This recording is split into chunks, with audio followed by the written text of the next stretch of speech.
At that time, the Saxons greatly increased in Britain, both in strength and in numbers. Then, the magnanimous Arthur, along with the kings of Britain, fought against them. And although there were many more noble than himself, he was chosen as their commander, their Dux Bellorum. His first battle was at the mouth of the River Glyne. His second, third, fourth, and fifth battles were above another river, called the Douglas, in the region of Lanuis. The sixth battle was on the River Bassus. The seventh battle was in the forest of Caledon.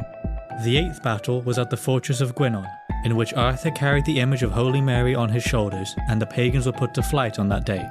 And through the power of our Lord Jesus Christ, he put the Saxons to flight, and there was great slaughter upon them. The ninth battle was waged in the city of the Legion, the 10th on the banks of the river Trebroid. The 11th battle was fought on the mountain of Breguoin, and the 12th battle was on Mount Badonis. And in one day, 940 men were struck down by Arthur's hand alone. And in all the battles, he emerged as victor.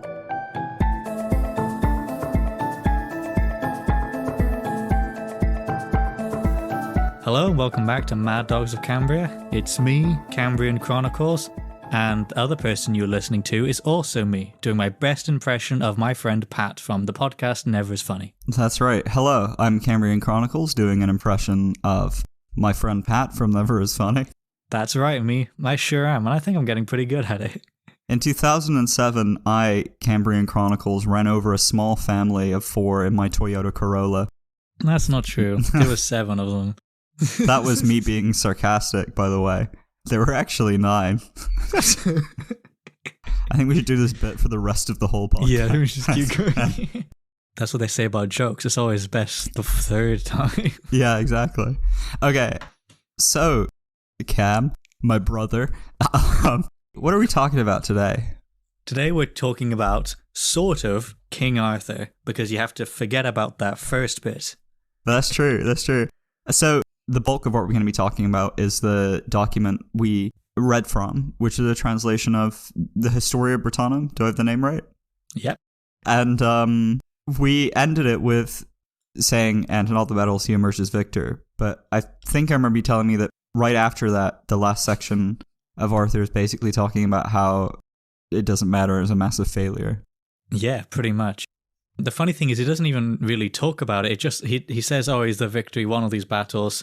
But they kept getting support from Germany, and that's when the kings came in, such as, and then it goes into the king list, and Arthur's never brought up again.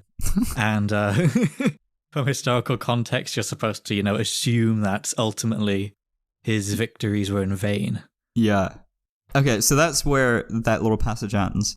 As we said, the passage is in the Historia Brittonum. What actually is the Historia Brittonum? Well, I'm glad you asked, because it's one of my favorites. It's one of my favorite manuscripts ever, because it's such an interesting piece of work. I don't want to call it a story. Technically, it's not its proper classification, but it does tell a story, and it's a really, really interesting one. It's basically sort of a propaganda piece. It's promoting 3 things. It's promoting Christianity against the formerly pagan Saxons, although they were Christian by this time. Okay. It's also promoting the Welsh in opposition to the English, saying we're number one. And then it's also promoting the Kingdom of Gwynedd in North Wales. Yeah. Okay. At this time, you said they're no longer pagan. So the setup, we've got, what time, is it 9th century? Yeah, early 9th century. It was written during, you'll find this funny, it was written during the reign of a king named Mervyn.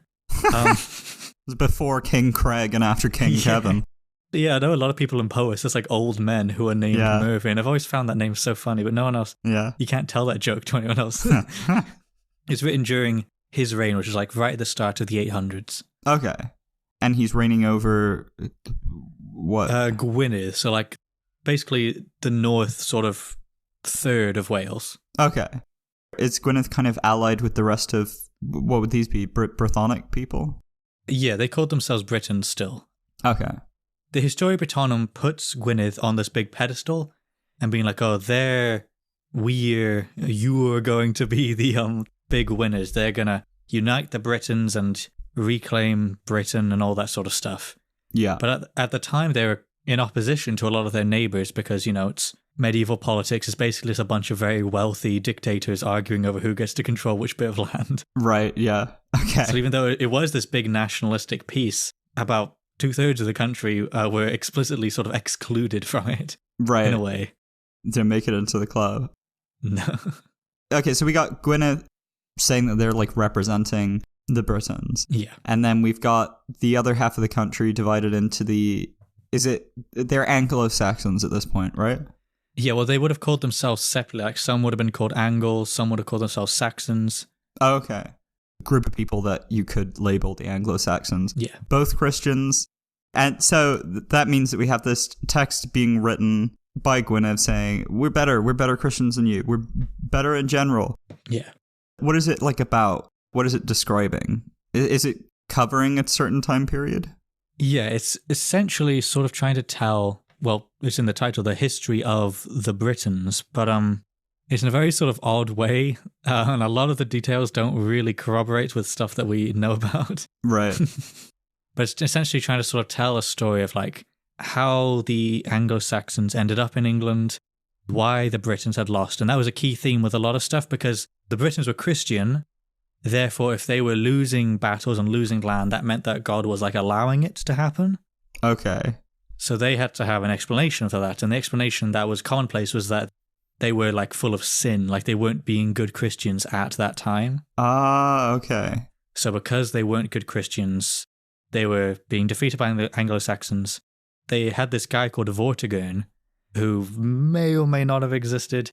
Right. And he's portrayed literally as like a druid, like a wizard, pagan, a non-Christian who invites all these Saxons in and there's like, yeah, you can stay, you can have this land, please Right. don't betray me. And because he's not Christian, they can betray him and he loses and then he gets hit by lightning and his house burns down.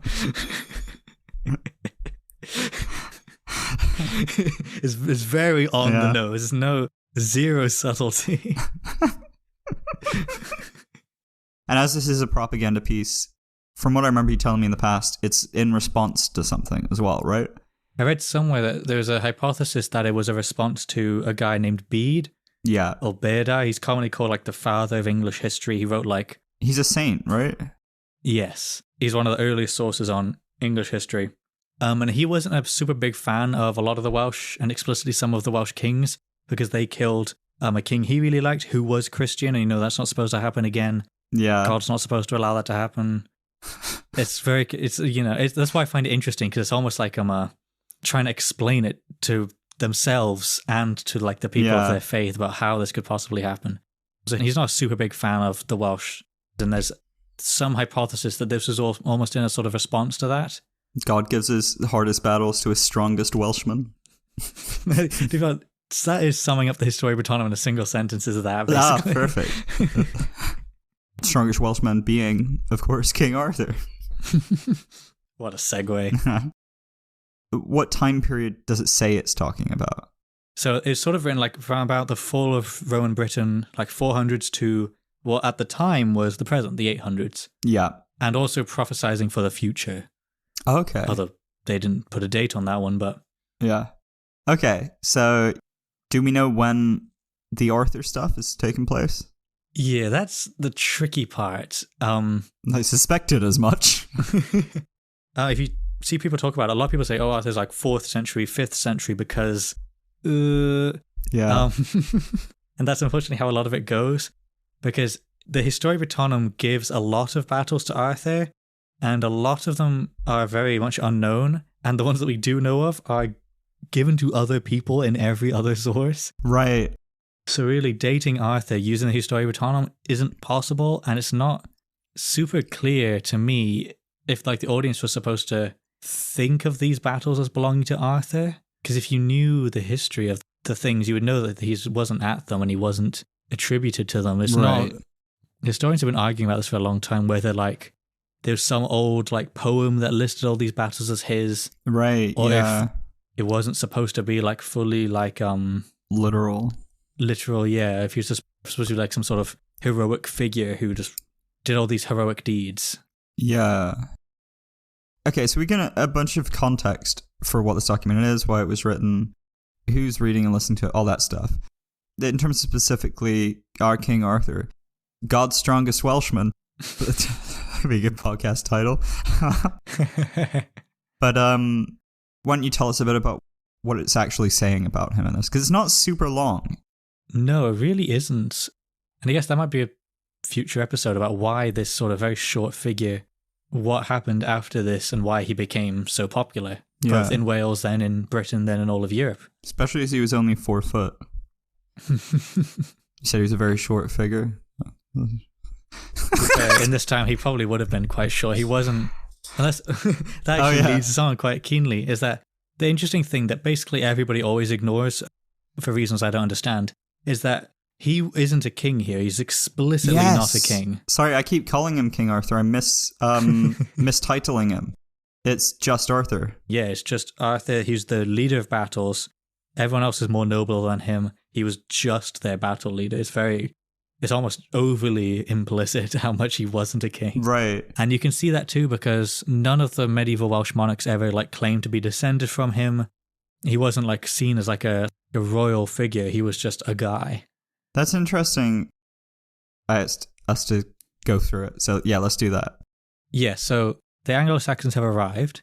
And what's also interesting, a lot of people don't mention, is Arthur's not the first person to start fighting them. There's a guy before him who in English, I believe, is usually translated to Vortimer.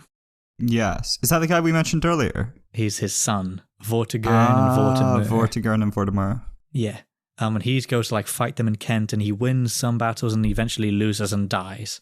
So then Arthur comes along, wins some battles, and his is much more kind of broad, and it does stand out quite a bit because we don't know for certain where most of them took place, but they seem broadly to have taken place mostly across sort of the north of England. Okay. So does that make sense geographically? To be fair, at this time, probably fighting anywhere in England would have made sense geographically. Okay. But yeah, he sort of fights these 12 battles all over England. But yeah, it does stand out a lot because he, unlike Vortimer, who just sort of fights in Kent and dies, he fights all over Britain. Yeah. And then still doesn't win. But yeah, but we don't know what happens. It's not said. No, and later stories would sort of make him he's gonna prophesize to come back someday. Yes. But that was quite a bit later. There's other ones was prophesied that he was dead and buried, and his burial in a mountain or something. Yeah, I did that on one of my videos, protect the mountains of Snowdon. Yeah. That was a bit later as well. That's because I think we'll hop back and forth a bit. At some point we'll definitely cover Arthur and other time periods, I think. But just as a reference to way, way later stories, King Arthur, Round Table, Lancelot, Merlin. If you think about Arthur, unfortunately, almost certainly what you've just thought of is something from the later stories. Yes. Which is fine, because in a way, also, I quite like that, because essentially everything ever about Arthur is perfectly valid, because he's always just been a guy who's just assigned to things. Yes. He's given these battles, half of which are actually given to other people, spread across 100 years. Well, I mean, when he becomes king in the later story, it's not it's from pulling the sword, right? It's not. Yeah, that's a French story. That's even way later. That's the 1200s. Yeah, but that's what I mean. Even by that time, he is a king, but he's not king because of lineage. He's king. Yeah, because he's pure of heart or something. Divine, right? Yeah. Yeah. In slightly later from this, in the Saints' Lives, he became king. They made him a king as but a really bad one, so they could compare how saintly they were. Right, yeah. And so that's also quite funny because he seems quite a paragon of Christianity in the Historia Britannicum. Then the Saints' Lives are oh, this is evil guy Arthur. Evil King Arthur be I'm going to kill Britons now. To be honest, he does. That's what happens. Let's hop back into the media res of where we are. So we've got, I think I got this right way around. Vortigern first? Yeah, Vortigern invites the Saxons and his son Vortimer fights them. Oh, okay. Big up Vortimer. Yeah, he's the first Arthur that no one ever talks about. But he's the prototype. Yeah. In the story. Okay. So Vortimer, Arthur's fighting these battles all over mostly the north of Britain. Yeah, theoretically. And it leads us, so it says Arthur himself is the military commander, brackets Dux Bellorum. In this, I don't remember which translation we're reading, Is it important that they've made a note of saying Dux Bellorum? Yeah, it means battle leader. Yeah. Dux was a title that the Romans used. It was like a military leader title. I believe it was used in Britain. I'm not super well versed in that side of history. So it's sort of like a title, also sort of like just like a fact. He was their battle leader. Explicitly not the king. They keep rubbing it in his face. This isn't about historical Arthur, really, but is that part of the whole... I don't know how based it is, but the theory of like, oh, he was actually a Roman general, that stuff. Yeah, you see some claim that, he's like a Roman or like a descendant of the Roman, who's like based off of like a memory of like Roman generals fighting Saxons. And part of that could be true, but you always have to be cautious. Making a lot of leaps. Yeah, or even there's just so much that goes into this. If you just say, oh, I think part of it was probably memorized by Roman generals or post-Roman generals fighting the Saxons. Yeah. That's perfectly valid. If you say that he was entirely based off that, it completely stops making sense. Because what were the Romans doing in 616 AD fighting the Saxons? That would be a brilliant story. It would be. But yeah, a few more battles. Stuff about him carrying the image of Holy Mary, ever virgin on his shoulders. What is the image mean? Is that a flag? A shield? Yeah, that's quite interesting because... okay, so I only know this because we talked about this before, but let me see if I can remember it. It's that the Latin or Welsh word for shoulders could be kind of interchanged with shield. So you could possibly interpret it as saying it's like a painting of Mary on his shield. Yeah, the Welsh words are very, very similar. They're off by like 1 or 2 letters, I think. Right. So that's a theory, is like, was he carrying like a banner or like a painting? It's not impossible, like as a banner flag, carrying a painting. Yeah, well, you know what I mean, like a war banner painting. It's like heaving it along, like a war banner. If we don't have a lot of proof of that happening either, or was it like a depiction on his shield? Whichever way the story really intended to be. It's an element of the story. Both are, both are story elements. It could be either. And so through power of Jesus and Mary, he's slaughtering them. Yeah. Again, is this happening with his predecessor, Vortimer? Is Vortimer also blessed by... I don't believe so, no. Vortimer, I think, has a bit of favour, if I can recall correctly. I think we're supposed to interpret him as like sort of being like a Christian comeback against his evil pagan dad will be struck by lightning. Yeah. But then Arthur's the one who's literally, like, unironically given the power of Christianity. Like, there's literally the one. Yeah, the power of God, an enemy on my side. It's literally like it says, if I remember right, does it not say like the power of...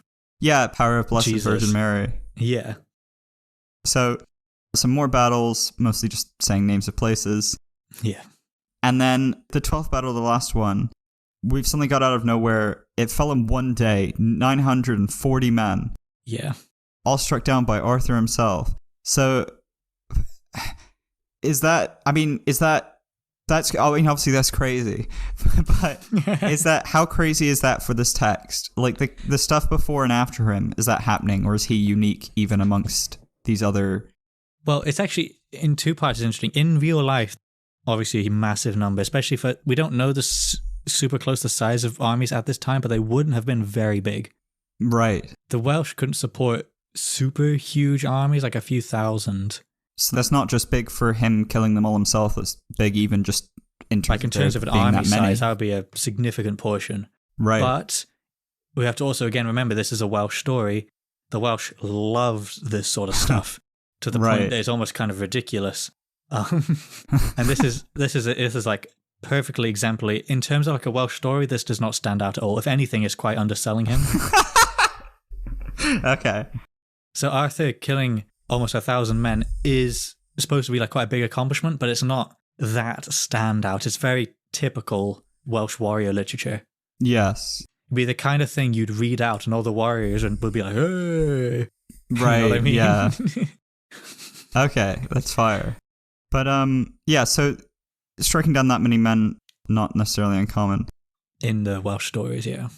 Is it known how mystical you're meant to interpret this as? Because obviously 960 men is a lot, but stuff like the power of Jesus Christ, like, is that meant to be, they won the battle and we know they won so well because they had Jesus on their side? Or is it literally meant to be like, lightning striking down No, yeah.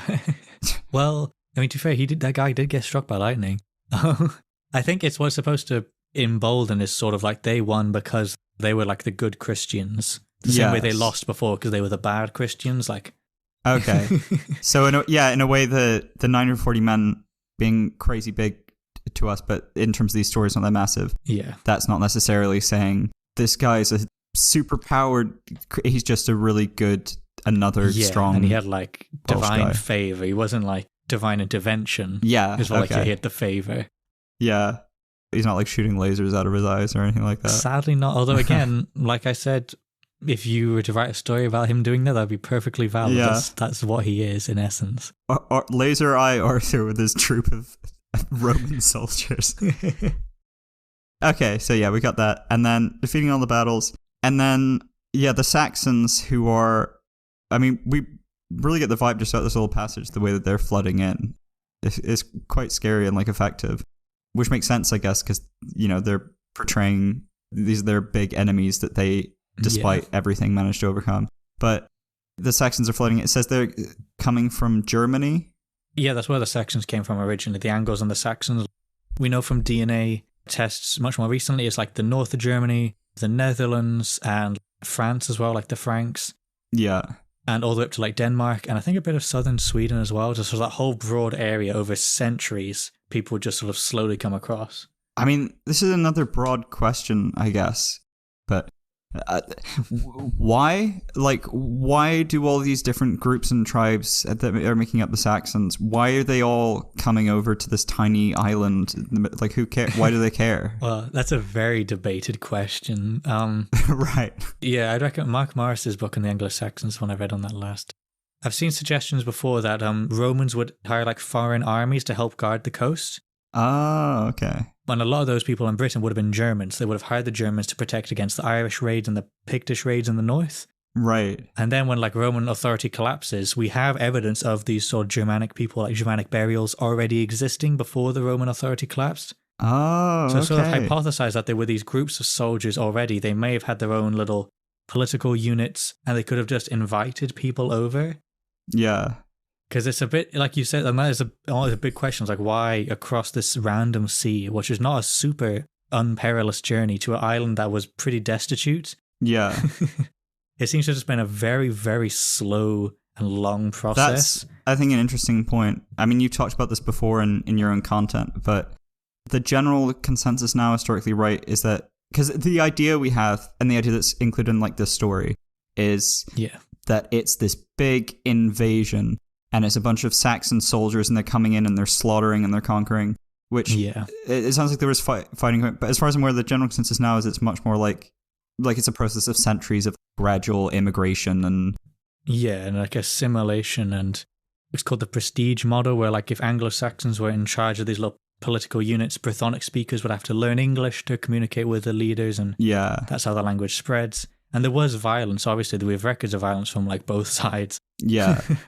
But not like an organized invasion. No, we have records of shared burials. We have records of Brythonic people, DNA being buried with very high value trade goods like the Anglo-Saxon warriors. Oh. We have records of Brythonic kings in English territories. The dynasty of Wessex, which would go on to form England, was started by two kings who had Welsh names, Cadwallon and Ceredig. Yeah. It is very much a sort of much a slower process of just like a lot of people arriving. Which again, how much does that call into question the stuff that's going on here? Because obviously there were battles. Yeah, we know there were battles. Was there like an organized... Yeah, it's difficult to know if there was any sort of organized resistance to these Anglo-Saxon kingdoms forming. Because obviously at this point in time they're describing themselves, Gwynedd and the Britons and the Saxon. Yeah. Way back at this point in time, would they have called themselves those things? Yeah, I mean, they were still Britons. But, like, we had records of Britons existing all the way in eastern England to, like, the 11th century, I believe it was. Okay, so that does line up, that stuff. Yeah. But that's what I mean, like, it wasn't just, Britons over here, Saxons over here. It was a very mishmashed, especially in England. Okay, that makes sense. So, kings over Germany, might remember Britain, and then we got more lists of kings. How big is the Historia Britannicum? Like, how much is Arthur, is like a percentage... Arthur is like I think he's in just the one chapter. Yeah. And then he's gone. He's really not a big figure. And again, we can do that in a future episode about what happened to make him so popular, but he really wasn't a big figure. And at the time, he also wasn't seen as that much of a big figure. He was just sort of the second round of attacks that failed. Okay, yeah, that makes sense. So Arthur happens, that's quite early on in the tale. And then presumably the rest of the document is the next few centuries of Britons fighting Saxons, basically. Yeah, it's just like the English arriving and like the prophecy that they'll fight them off again and stuff like that. Okay. And this, just to be clear, this prophecy, this hasn't got anything to do with Arthur. This isn't... No, well, yeah, it's supposed to have been like 3 rounds, and on the 3rd round, they'll push the English away. Yeah. And Arthur was the 2nd round, so the 3rd round's supposed to like theoretically happen soon, probably supposed to be from the Kings of Gwynedd or something like that. Yeah, just gotta wait for the next Euros. So I think we've covered pretty succinctly the Historia Brittonum, or, well, the Arthur stuff anyway. I thought this would have to be a much longer episode if it was covering the whole of the Historia Brittonum. So we're going to go to our little break, which, same as the last one, I think there's not really going to be anything there, but one day. And after that, we'll be coming back with 3 things, which are a little extra bit on Historia Brittonum, the miracles, and 2 other things. One at least of which could potentially be even older than the Brittonum, but it's not like confirmed, right? Yeah. Right. Well, yeah, we'll see you guys when we see you, which is never because it's a podcast, but you know.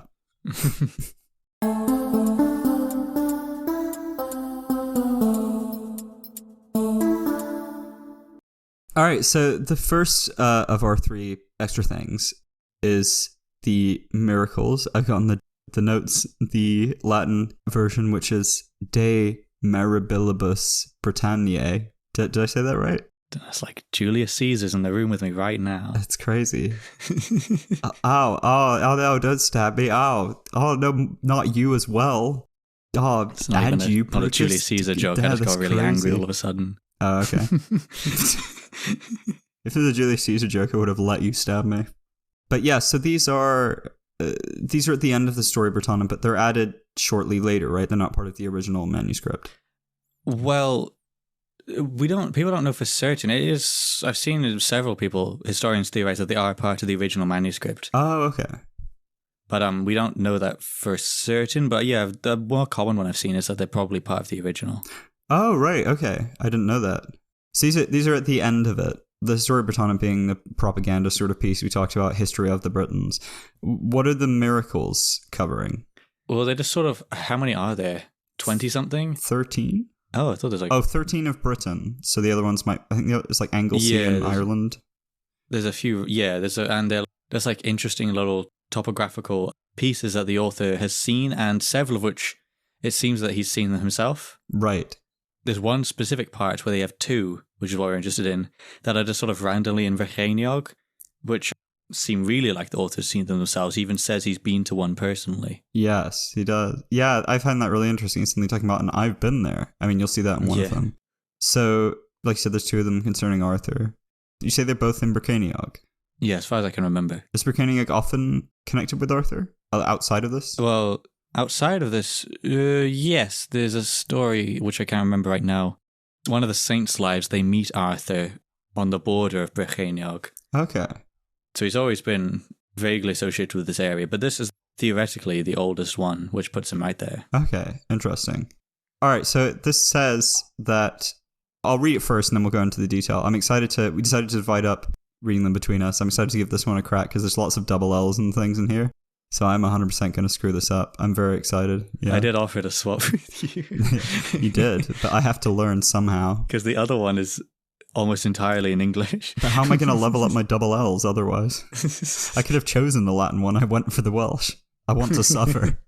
Okay, so yeah, it's talking about his dog and a footprint left chasing a boar. So it says, there is another wonder in the region that is called Buecht. There is a heap of stuff. Oh, he shook your head and grimaced at me like a Biest. Biecht. Yeah. That is called Biecht. There is a heap of stones there, and one stone placed on top of the pile with the paw print of a dog in it. When the boar Troith was being hunted, Cavach, who was the dog of the soldier Arthur, pressed, interesting again, soldier not king, soldier Arthur pressed his print in the stone. And Arthur afterwards gathered together a heap of stones beneath the stone in which there was the paw print of his dog, and it is called Carn Cavach. And men come and take away the stone in their hands for the space of a day and a night, and on the next day it is found on its heap. Okay, so a few things there. I feel like the first thing to clarify is, I mean, it just says, as we all know, when the boar Troith was being hunted, Arthur's dog. So, does this story exist elsewhere? Yes. It's a story in the Mabinogion called Ciluch ac Olwen about a guy trying to marry the daughter of a giant, and he has to complete all of these tasks. And one of them is he has to get a comb that's in between the ears of a boar called Turk Troith. Okay. A comb. Yeah, to be honest, that's probably one of the more sensical parts. Right. He just has a comb between his ears. And he gets his Arthur, who's I think was his cousin, in the story. Okay. And they go out and they hunt the boar. So this is referencing just that specific part, which tells us not necessarily that the whole story is that old, but at least that bit is that old. Okay, interesting. Okay, so take away the stones. Arthur gathers for a heap of stones, presses print into the stone. I mean, why would he do that? The dog? I don't know. No, why would Arthur gathering together a heap of stones, making cairns? Is that something that happened, like a significant thing that happens in stories? Yeah, it was probably before like the 1900s. There were a few places associated with Arthur. It became much more common later, like way more common later. So again, this seems to be like this local legend of Arthur hunting the boar with his dog Cavas, therefore named after Carn Cavas, so that he must have built it. We don't actually know. I think it was like a Neolithic monument, so obviously he's not the one who built it unless... Oh, I see. So the monument itself actually existed, the actual cairn of stones. Yeah, I don't think it's there anymore, but it did at some time. Okay, interesting. And this one doesn't seem like the author saw this one himself. He seems to have just known of the story. Yes, okay. Especially being like, he just says, when the boar Troith is being hunted, as everybody knows. As we all know. And then the last part's interesting. So is that the miraculous part? Because it's worded like they take away the stone and the next day it reappears. Yeah, it's there. So it's not that they've taken it back. Yeah, that's the miracle. Oh, I see. Okay. And this is basically dated... Well, the manuscript itself, the actual writing of this is dated the same as the other Arthur story in where he's fighting. But what's the date of this story? Is there any idea when this takes place? No, we don't know, but we know that at least it existed by the early 9th century. Okay. And being that Arthur here, as you said, is a soldier, not even a general, so it's chronologically speaking, it's supposed to be an even earlier version of him. Right, yeah. Which might be where the author of the Historia Brittonum got this person from in the first place. Right, okay, interesting. All right, so the next one coming up is for you to read, by my big handsome chap. Did I say that like a proud mother? It says that it's about Arthur's son, which is an interesting development. Amr? Yeah, especially what happened to Amr afterwards. And his sepulcher. A sepulcher, is that like a grave type thing? I don't know. I've never heard that before. I know it's about his grave. Yeah, I assume it's... I thought... I don't know. Sepulcher. A small room or monument cut in a rock. It's like a burial chamber, basically. Oh, okay. Yeah, I guess so then, yeah. Okay. Do you want to read it? Yeah, go ahead. Okay. There is another wonder in the region that is called Ergun. Oh, crap. Wow. Sorry, I'll teach you how to pronounce these things one day. There stands a tomb next to a spring that is known as Slugad Amr, and the name of the man who is buried in the mound was thus called Amr. He was the son of the soldier Arthur, and he himself killed him there and buried him. And men come to measure the length of the mound, sometimes 6 feet, sometimes 9, sometimes 12, sometimes 15. Whatever size you might measure on one occasion, you will never again find it the same, and I have tested this myself. That's very interesting. Okay, there's a lot in there that stands out to me that's interesting. Like with the previous one, these are all real places that exist outside of the story, right? Yes. Ergung was southern Herefordshire. The side of Herefordshire past the River Wye, I think it's on. Oh, okay. But Slugad Amr, Slugad means eye, Oh, okay. So it's theorized that it's like a spring, and there's a river with a similar name in English. It's theorized that the source of this river, which is in Brycheiniog, is this Llygad Amr, where he was supposed to be buried. Yeah, okay. Okay, so yeah, next one being the son. Arthur's son Amr, does that show up in other stories? I don't remember hearing about this in, like, you know, the later Lancelot, whatever. Yeah, well, he shows up in one story as he has a servant called Amr. Mm-hmm. It seems to not be his son. If it is a son, it's never mentioned. And if it was his son, it doesn't make a lot of sense why he'd be his servant. Mm. I guess it's not impossible. He's just like a castle servant. Okay. And he has other sons in other stories. There's a lot. Right, okay. So mostly unique to this story, at least this version of him. Yeah. And like you said, like it says here, Arthur killed him and buried him there. It seems to be, again, another local legend of this soldier Arthur. And that, if it's called Llygad Amr, is like an eye, I don't know, like tears coming from the eye. Is that where it comes from? Right. Like a sort of poetical... Does this story show up anywhere else? Or Arthur killing his son Amr? Not that I'm aware of. Not specifically of Amr, definitely not. I'm not sure if there's like a different story of him killing his son at some point. Probably, knowing how many stories about Arthur there are, but Amr doesn't show up anymore after this. And then the next part being the actual miracle. The length of the mound changes whenever they measure it. Yes, and he's measured it himself and found that apparently that's true. Yeah, I'll take your word for it. So the next thing we have, the next other early mention of Arthur, this is, it's called, let's see if I can say it right, Gododin? Yes. A fire. This one didn't have Keith Fitzpatrick. I found a translation by, I think it's Sean Eckard looked like it was from Cardiff University. Why don't you tell us a bit about what this is? Okay, well, Gododin is quite a tricky one. It's set in the 7th century, I believe, with a group of warriors from the north of Britain, Brythonic warriors, fighting in the Battle of Catraeth, and it's a big disaster, and I think everybody except for one person dies, or in some of the poetry there's references to like one person like escaping. Okay. But it was written down much later. It probably is an older story, like passed down through generations. But you see it very commonly say, like, people are like, oh, it's written in this time. It's like, no, it wasn't. It was written down several hundred years later. So kind of debatable how old the story itself is, but the actual piece of writing is definitely from later. Yeah, I think it's supposed to be the 11th century, I think. 13th century. Okay.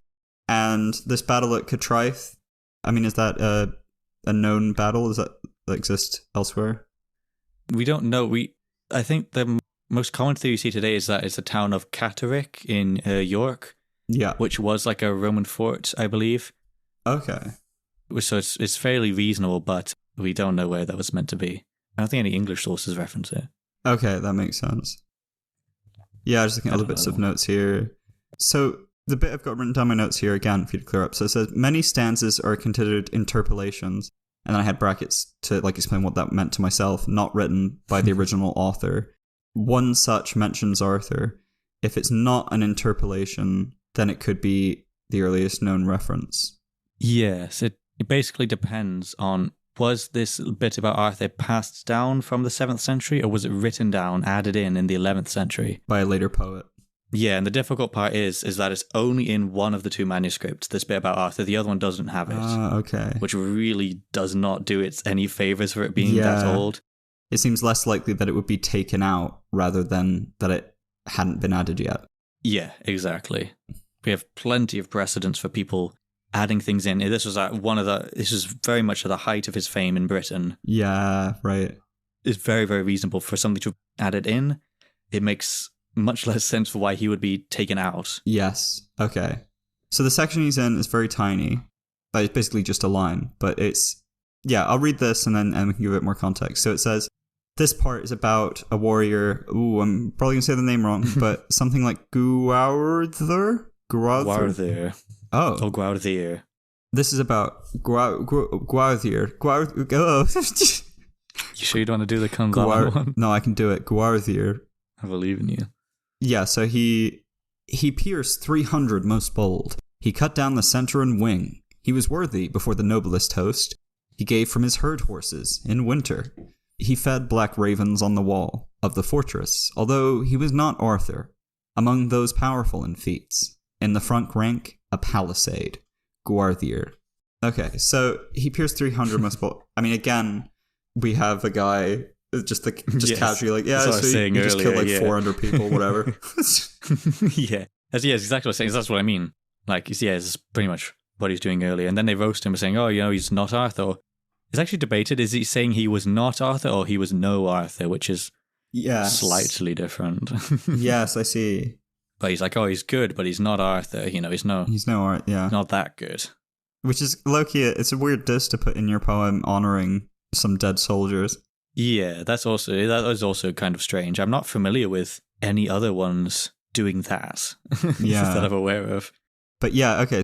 I mean, this battle, it seems like it's one of those kind of classic songs of going into battle. It's against like a massive odds, I think. Yeah. Is that right? Well, we don't know. I think that, they claimed it was in the a small song, group. Yeah, I think in the poem it's a small group fighting a much bigger army. Okay. So who's fighting who here? It's the people from the north of Britain, a place called Godolphin, hence the name of the poem. And so like an allegiance of northern kings fighting against the English, the Anglo-Saxons. Okay, again. Somewhere around Catterick, which is it's like in Yorkshire. Okay, great. So it's another thing. I mean, when is this? This is 7th century. It's supposed to take place, something like that? Yeah, sometime in the 600s. Which is, I've already lost track in my mind of when's Arthur's stuff supposed to take place? 400? Well, depends. And the Battle of Chester was in the early 600s, so... Okay. Depending on which battles are which. So even at the earliest this took place, it's already like a long, long time after Arthur would have been, according to the stories. It's at least a few decades at a minimum. Okay, that makes sense. Is there much else to say on that one? No, that's about it, really. It's just that if it's original, it's theoretically the oldest mention we have, and a lot of people like to say, oh, the oldest mention is in the Godolphin. But it's unlikely. And they leave out the part of, the entire rest of the discussion. Yeah, okay. And normally what I hear is the oldest mention is in the Godolphin. Right. It'd be like if you flipped a coin and you just said, oh, it's heads, no matter what it was. Yeah. It would be a weird thing for... I mean, obviously, I'm assuming there's so much stuff that's lost anyway, but it seems weird for this to be the earliest mention, them saying he's no Arthur. Yeah, if it is the earliest mention, it's a very weird one. And in my opinion, at least, you'd have to explain why it's missing from the other manuscripts and why the Historia Britonum, which introduces Arthur, establishes him as a character, and references earlier stories and earlier local mythologies about why that was on the origin. Yes. But, most people just say, oh, this is the earliest. Okay. Just ignore the part about it possibly being 300 years later. Okay. Right, and then our last of our three things is another one which I can pronounce. I'm going to give it a go, as always.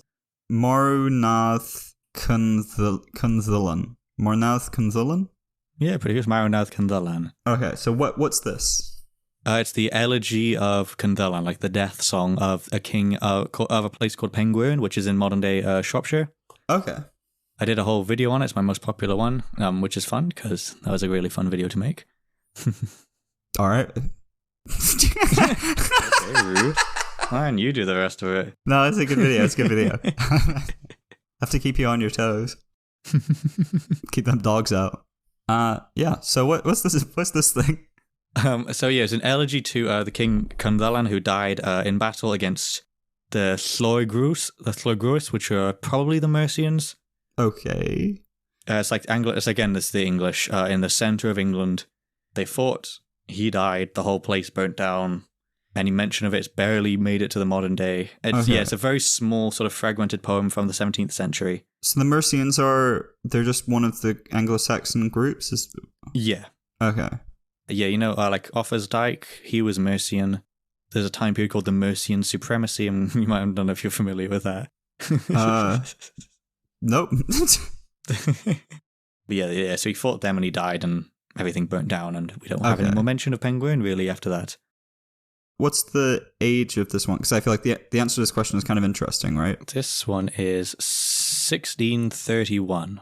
Yes. According to Caitlin Green. Keith Fitzpatrick on this one says, debate over how old it is. Survives in 17th century, but thought to be from 7th century. Yeah. In which case it would be the earliest literary mention. What's the story behind that? You've basically said it, really. It's similar to Ygododden. Like, it's probably originated in the 7th century during the destruction of Maelgwn.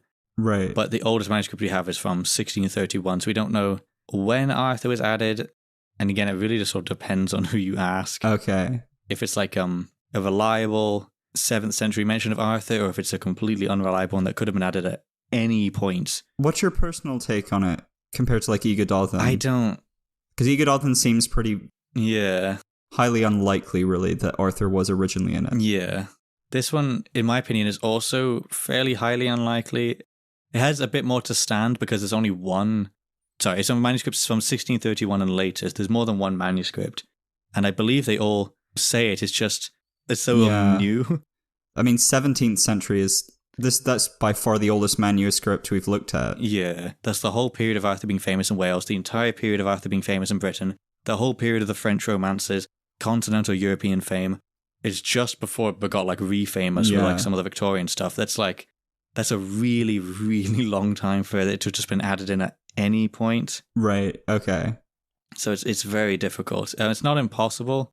If there's a more reliable study saying it turns out it actually is that old, I wouldn't be surprised. It's really unreliable. Yeah. maybe I don't know. Maybe less unreliable than Yggdrasil. I might change my mind on that one, but still not. It's not concrete. It's not in any way. concrete at all. No, Okay, it's more interesting than Yggdrasil in my opinion. Yeah, but yeah, it's really not concrete. But it's still worth mentioning and looking at. It's just difficult. Would you like to read it for us? I got the little passage translated again by our friend KFP. So there's one section of Maelgwn Gwynedd goes, I used to have brothers. It was better when they were the young whelps of great Arthur, the mighty fortress. In Welsh it was, I had here, Canawan Arthur Fras Dinas Dengin, which is, whelps of great Arthur. Very cool. Mighty fortress. You dropped that out of nowhere. Before Lichfield they fought, there was gore under ravens and keen attack. Lime shields broke before the sons of Candruin. I shall lament until I would be in the land of my resting place for the slaying of Candlelan, famed amongst chieftains. Wow, that's very cool. Like you could on this one as well, especially. It's very, I don't know, it's just very cool. Like, in a naive way to put it, like, It is. It's very, it's a really interesting one. I'd recommend anyone to read it. But there's a couple like semantic stuff that interests me about it. So the first thing says, it begins by saying, I used to have brothers. It says, it's an allegory for this defeated king Candlelan. What's the perspective of this? I'm not sure. It could be one of his brothers, I assume, because the one written by his sister is called Cani Heledd. Yeah. So I assume it's one of his brothers who survived. I'm not certain. There were some who survived, theoretically. I didn't cover it much in my video. I found out about it 10 days after I uploaded it. Oh, okay. So bad luck to me, I guess. Yeah, so there's a couple other things. So, like, you mentioned the Welsh this as well. The young whelps of great Arthur, the mighty fortress. Yeah. Is that calling Arthur a fortress? Yeah, like metaphorically. Yes, like similar to the Yggdrasil one, actually, sort of. The palisade. Yeah, they both reference fortresses. Dinas Dengin. Dengin means inflexible, brave, strong, resolute, grim, dour, stubborn. It's like a rock solid, sort of unyielding kind of guy. Baller. I wouldn't translate it to mighty fortress, personally. Oh, interesting. What would you go for? Yeah, well, I mean, it seems to be more like an inflexible, resolute, hard, like a stubborn sort of, rather than mighty, like strong, because there's different words for strong. Yeah, okay. Interesting. I mean, it works. I don't know if I would choose that word personally. Take that, Keith. No, he's great. I just personally disagreeing. And then, so he's saying, I used to have brothers, the young whelps of great Arthur. I mean, what does that mean? Like people Arthur trained? Is that what it's saying? Like offspring, like metaphorical offspring here. Like. Okay, so not literally saying that they were trained or spawned, but it's more like they're part of his... Yeah, no, they were spawned by Candruin, who's mentioned a little bit later, the sons of Candruin. Okay, that makes sense. And then before Lichfield, they fought. Lichfield, whichever. Lichfield. Is this another real place that has evidence of battles? Modern day city, yeah. Modern day city of Lichfield's got a cathedral.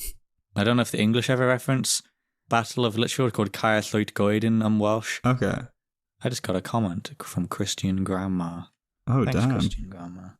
Wait, what's the comment? Was it what? It's not called Christian Grandma. Why did it tell? What? Sorry, it's a complete tangent. It genuinely said, and then it changed. I've never seen that before. What? You got a comment from Christian Grandma, and then she disappeared. Yeah. Okay. Rest in peace, I guess. Yeah. What happened? Did you see anything of what the comment was? I think it's like great video or something like that. Well, rest in peace, Christian Grandma. Get in touch. Okay, so they're smashing through the shields. I'd lent until you land my resting place for the slaying of Candela famed among chieftains. Okay, so yeah, again, I mean, all interesting stuff there, but not most of it not about Arthur. It's another just comparison, basically, isn't it? Saying Arthur, he was really good. It's almost in some ways the opposite. So the priest was saying he's a soldier. He's not as good as his other guy, Arthur. But this is kind of drawing more of a line, saying they're metaphorically part of his lineage, like they're carrying on the. Yeah, it makes much more sense. And geographically speaking, it's close to Brycheiniog as well, which would tie into the local legends. Okay, perfect. Down there. But why would the poet from did he have that wide-reaching fame? Right. We don't have a lot of evidence for that before the Historia Britannica. It's just very difficult still. And like I said, that's 800 years to add in Arthur throughout his whole huge periods of fame. It's just very, very difficult. And I feel like that's why it's not as talked about as much as Yggdrasil, even though I think it's actually a bit of a better case. Yeah. Okay, that makes sense. Because it is still quite difficult. The gap is much bigger. Massively so, yeah. Okay, that makes sense. Is that most of what we have on that one? Yeah, I think that's it. It's a very rare poem, mostly broken. Hopefully one day we can find an older manuscript. If it has Arthur in it, then that's all the more case that he could have been older, but keep an eye out. Get for in now, touch. we have no idea. If you happen to have it lying around, just send it. Don't send it to a museum. Send it to us. Please send it to a museum. Put it in the post. No, I want it. I'm going to put up Cam's real life address. I'm going to hack into the visuals. I'm going to put your real life address as a picture of your real life house and send it there. It'll be on the screen right now. My tent that I pitch in the woods. Okay, so yeah, that brings us towards the end of the few things that we covered. So, the Historia Britannica, the miracles, the end of Historia Britannica, Yggdrasil, Marnath Candela. Going back, the Historia Britannica is the one that seems the most clear on when. Yeah, it's the one that you'll find most historians will attribute this to being the oldest source, the oldest one that we know of, and the most reliable. Okay.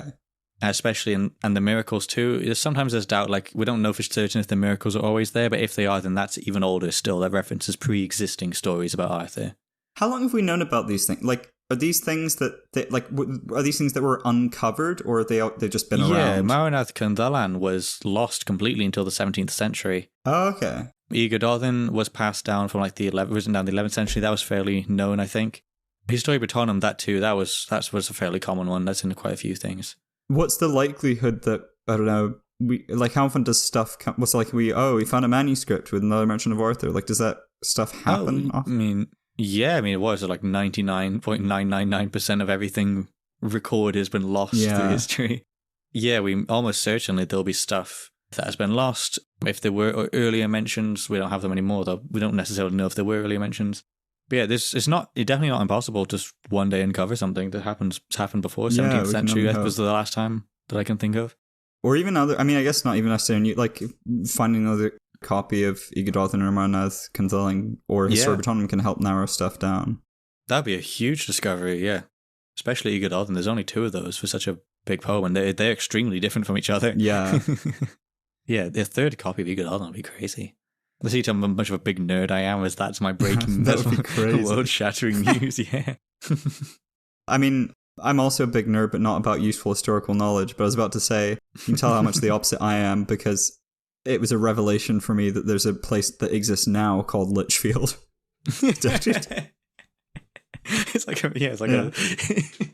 Any Lichfield listeners, let Pat know that you exist, and how angry you are at him for not knowing about Lichfield, and let me know how proud you are for knowing that this city with a famous cathedral existed still. The other thing is, the Historia, we have a lot of copies of, right? Lots of editions. Yeah, I don't know how many there are, the Historia Britannica. There's definitely more than Yggdrasil and Marnath Candela. Yeah. But yeah, all interesting, very early Arthur stuff. Before he was king. Before he was famous outside of Wales as well. Yeah, definitely. I think we can definitely afford to do a couple of episodes on Arthur. Right. With that, shall we do a few questions? Yeah.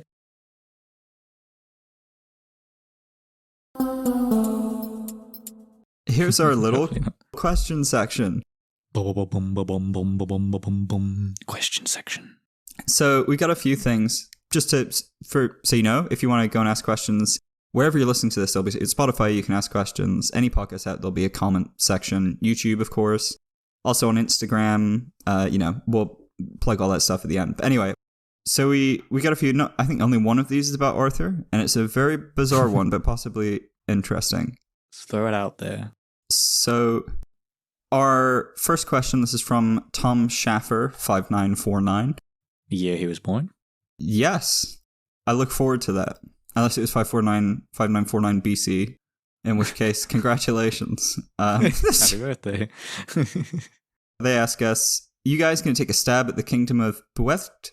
Biest. Early medieval Welsh kingdom seems to get no love. Wait, Ham, was that one of the was that mentioned in the miracle? Yes, it's the first miracle is near Biest. Ah. We definitely could. It's it doesn't get a lot of love because there's not a lot.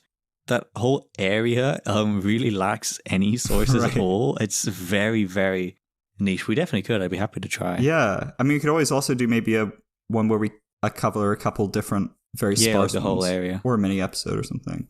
But yeah, that would be exciting. Thank you, Tom. Our next question is from Braden C. Hansen, who asks us, how similar is Welsh spoken in Wales today compared to the language written in a lot of the sources you used from thousands of years ago? So, as far as I'm aware, before you hop into like the actual detailed answer, there's a kind of like with English and things, there's phases of it, right? Like, isn't there Old and Middle Welsh and stuff like that too? Yeah, as Old Welsh, it depends. Old Welsh, I think, is before about the 600s. Okay. And then Middle Welsh is like the medieval times. So there are differences, but it is quite similar. You can, if you're familiar with Welsh, you can read it. It's kind of like reading medieval English poetry. Right. I think a lot of people sort of think it's going to be like reading Old English, which is Old English is basically extremely it's unreadable without a knowledge of it. But that's because of all the French influence. Welsh is very, very similar. Okay, that's interesting. Yeah, so it's broadly similar. You might have a hard time understanding them if they were speaking to you, but reading it, you can get by. Okay, cool. Yeah, I'd love to do some stuff on language and things at some point. So the next question is kind of a weird one. It's from Queering Arthropod, which is a podcast I mean to listen to you guys, actually. It's an interesting concept you guys have. Quite a heavy question. So it's saying, Diodorus, 60 to 30 BCE, although known to take many creative liberties, describes the Celts in Book 5 as being quite a queer bunch of folks. Saying, although their wives are comely, they have very little to do with them, but rage with lust in outlandish fashion for the embraces of males. It is their practice to tumble with a Canadas on each side. They do not consider this a disgraceful thing to do, but rather when any one of them is thus approached and refuses the favor offered him, this is called and it's considered an act of dishonor. So, given this evidence of acceptance of queer identity in ancient Britain, what are the chances that queer identity was accepted among King Arthur and their followers? Okay, so the first thing I have is I showed this to my girlfriend who has a degree in ancient history, studied a lot of Roman stuff, and she knew about Diodorus. And one of the things that she was saying was that it was very, very common for people writing this time about barbarians and Celts and things to basically say as kind of a derogatory insult towards them that barbarians were, having fun times, unfortunately. Yeah, as a way of kind of saying, oh, look how unrestrained they are. Look how little they follow the regular way society should be. Which obviously, I feel like I don't need to clarify, I don't agree. I do not stand with Diodorus. I don't think raging with lush is outlandish.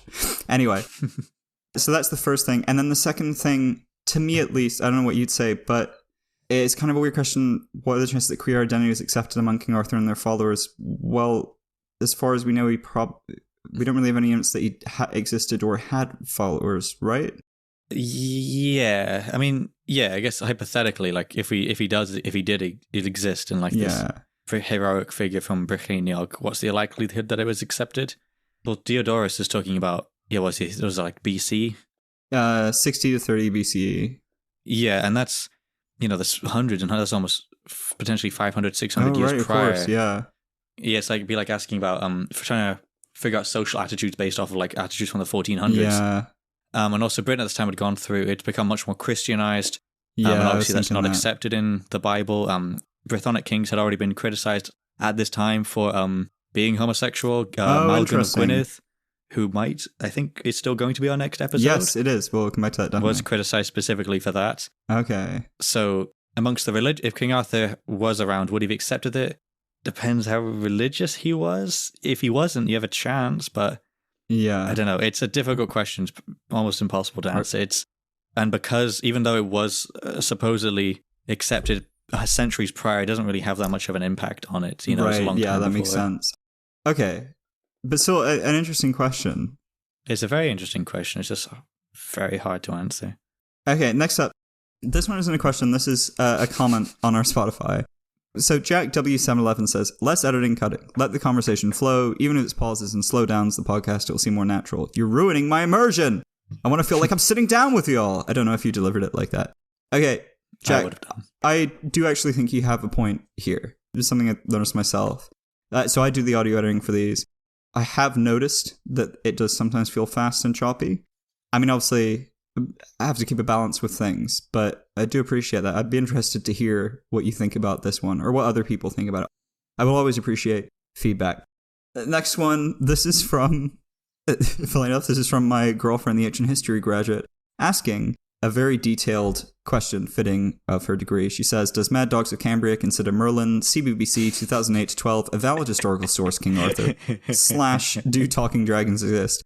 Well, I think obviously we consider Merlin a source. I feel like that's clear. Yes, I mean... especially with the queer identity stuff as well. Yes, oh, absolutely, yeah. I mean, those guys want to kiss like crazy. So... yeah, well, yeah, asking if Merlin 2008-12 is a historical source is like asking if we're alive currently. Like, yes, of course. Why would it? Yeah. It'd be impossible otherwise. Do talking dragons exist? Unfortunately, not in the History Botanum. Those dragons don't talk, but who's to say? Oh, that's a real question. I didn't think of that. That's a real answer. So they don't generally talk. Are there dragons at all in the History Botanum? Yeah, there's 2. They fight and they don't speak. But if they scream, they make women miscarry. So if you count that as talking, there you go. I wouldn't count that as speech. So not just not talking, but misogynist dragons. That's great. Okay. I don't know if they do it on purpose. Yeah, that's true. Yeah, okay, I don't want to slander dragons. Entirely. Okay, so that's all the questions we have for this time.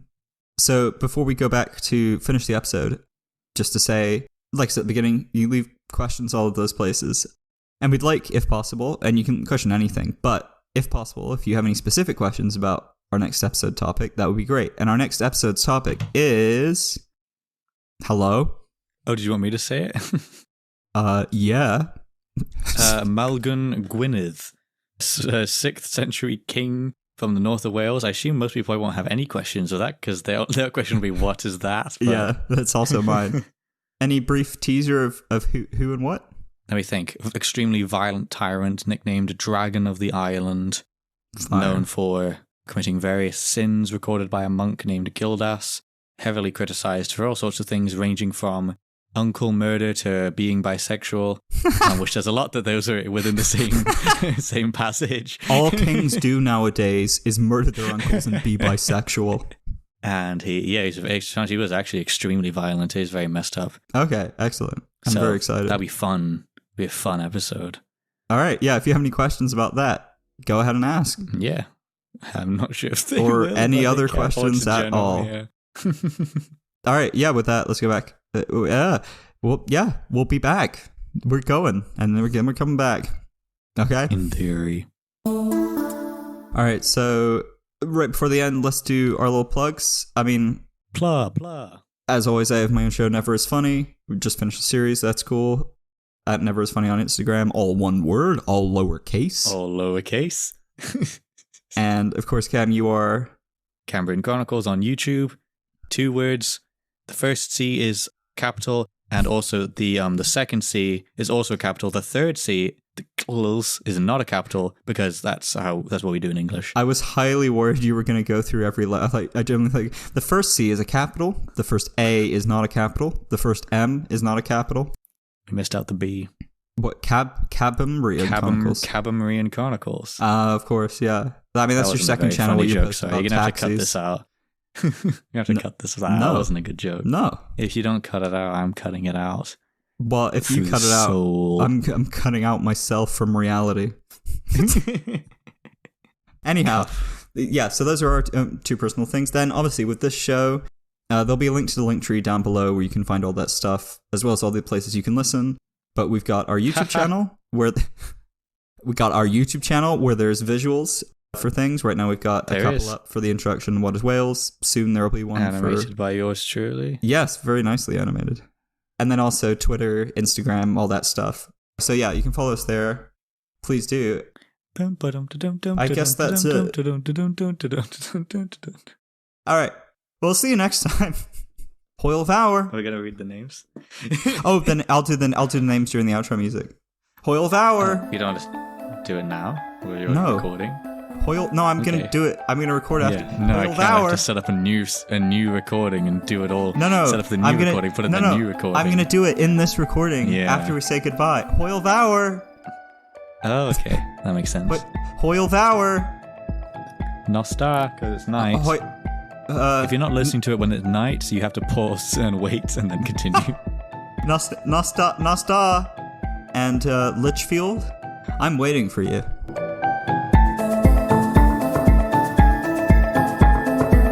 So, we have following.